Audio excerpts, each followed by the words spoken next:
My stepsister spent 6 months pretending to love my dying grandmother, and still walked out of the will with $200 worth of fake jewelry. And the best part, my grandma planned her humiliation. Miranda, my gold digger stepsister, joined our family 3 years ago, and from the moment she walked in, she treated us like background characters in her personal reality show.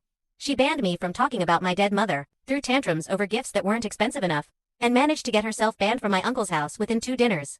But no one hated her more than my grandmother. They were like fire and gasoline. At Christmas, Miranda straight up called her a jealous old witch because Grandma didn't compliment her sparkly dress. My dad, of course, thought Miranda was misunderstood. He called me jealous every time I tried to tell him the truth. Then 6 months ago, Grandma got a terminal cancer diagnosis. And suddenly, Miranda transformed into Mother Teresa. Daily phone calls, good morning texts, flowers, chocolate, fake tears. She even offered to quit her job to care for Grandma full-time, for free. Everyone knew exactly why. Grandma was loaded. Properties, investments, a fortune. But Grandma wasn't stupid. Even sick, she was sharper than all of us combined. Whenever I visited, she'd smirk and say, your stepsister thinks I'm dying blind. Last week, Grandma passed. Miranda made the whole funeral about herself, crying louder than the priest. Posing for photos like it was a red carpet grief event. 3 days later came the will reading. Miranda arrived in designer black, acting like the widow of a billionaire. My uncle got the car collection. My aunt got the lake property. I got a trust fund and Grandma's books. Miranda was practically vibrating with greed. She kept touching her hair like she was preparing for her rich girl moment.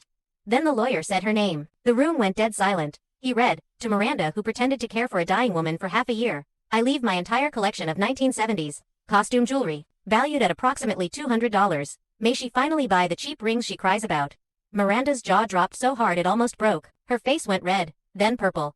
She screamed, this is illegal, knocked over her chair, stormed out, and slammed the door so hard a picture frame fell off the wall. We could all hear her, throwing a tantrum in the hallway.